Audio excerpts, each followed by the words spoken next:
To everything there is a season, a time and a purpose for everything under the heavens. The four key words for me in that first verse are everything, season, purpose, and time.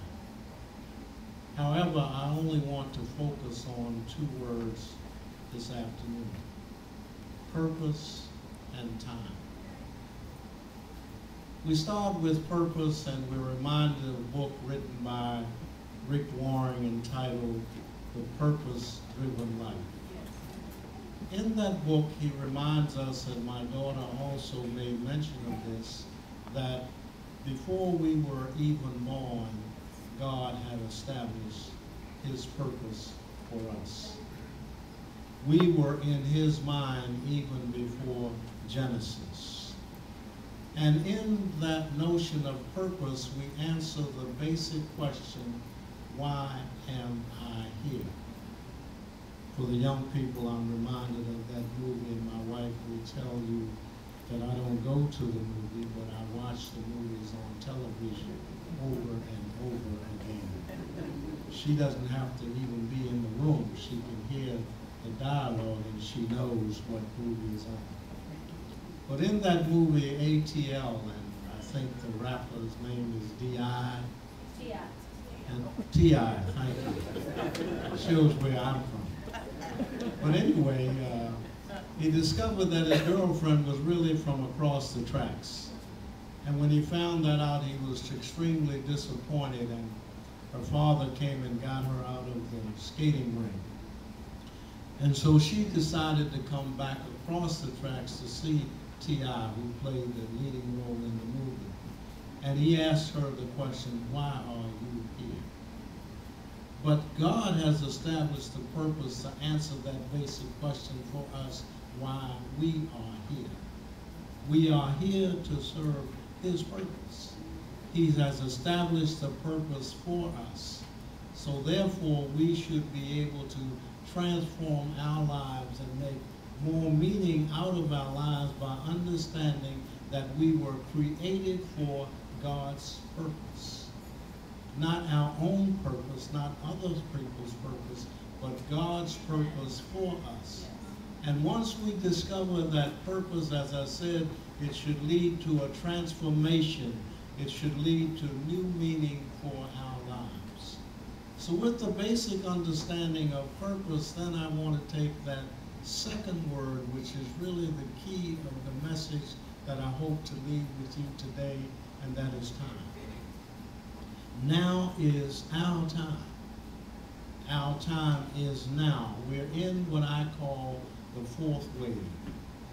Alvin Toffler had two books, one called Future Shock and the other called The Third Wave. Why do I suggest that this is the fourth wave? Because we as a people, not understanding our purpose, have been monopolized by what I call three waves of time. The first wave was emancipation. If we ever get free, if we ever get out of slavery, then we will know our purpose and our time will be established. And the irony of that notion of emancipation being the first wave was we celebrate what we call Juneteenth. And the people who celebrated weren't even relieved by the emancipation, because Abraham Lincoln only had authority over the free states. He didn't have any authority over the slave states. So we celebrate Juneteenth, which started in Texas, and our ancestors in Texas at that time were not freed by the emancipation. When we discovered that that wasn't the purpose emancipation did not free us, then we went into what I call the second wave.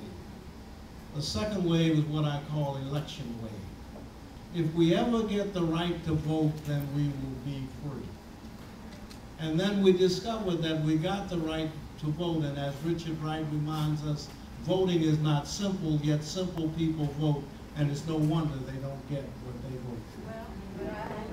And the other irony of that whole notion of voting is most of us don't vote anyway. We don't recognize the fact that people have died for us to exercise this right.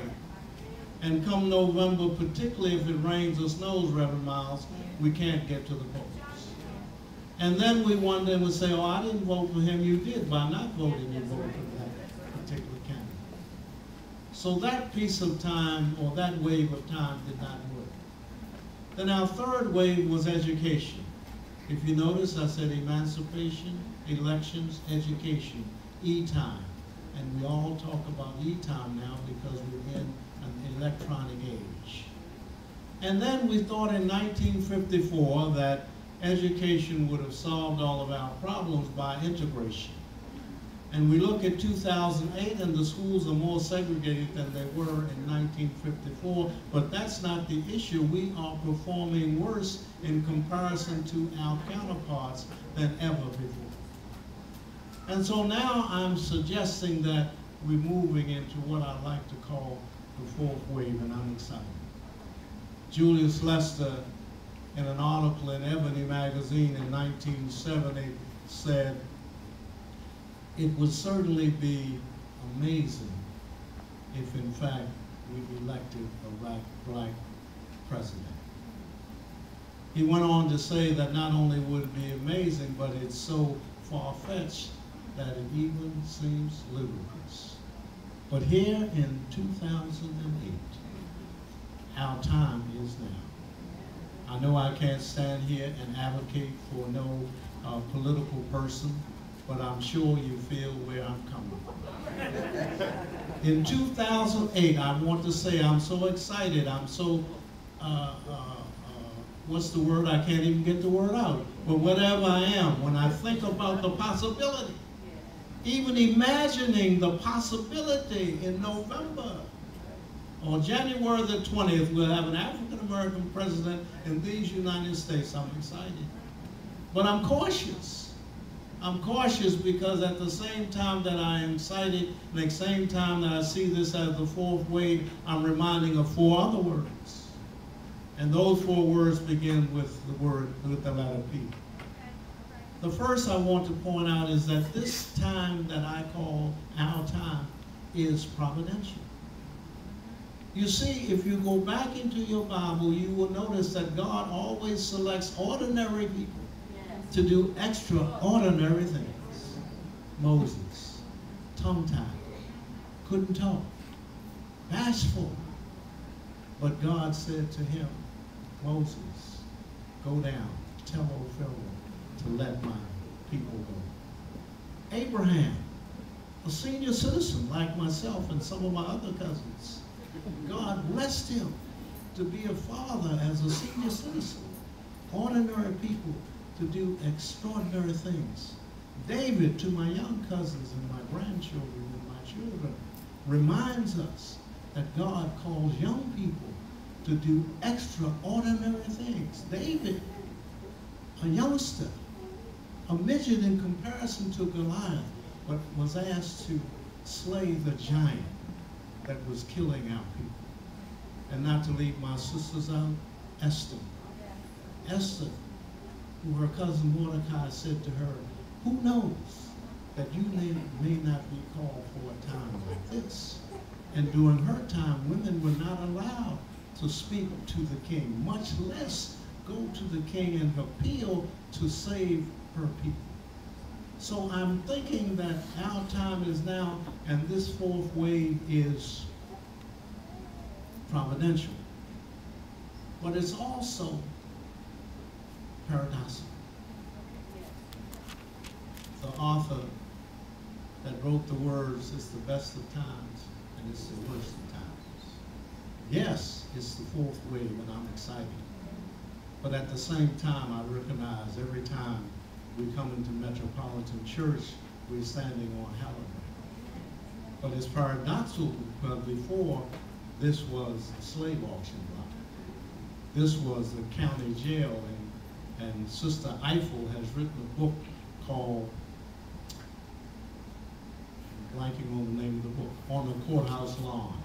I thank my cousin Jackie for sending me an email.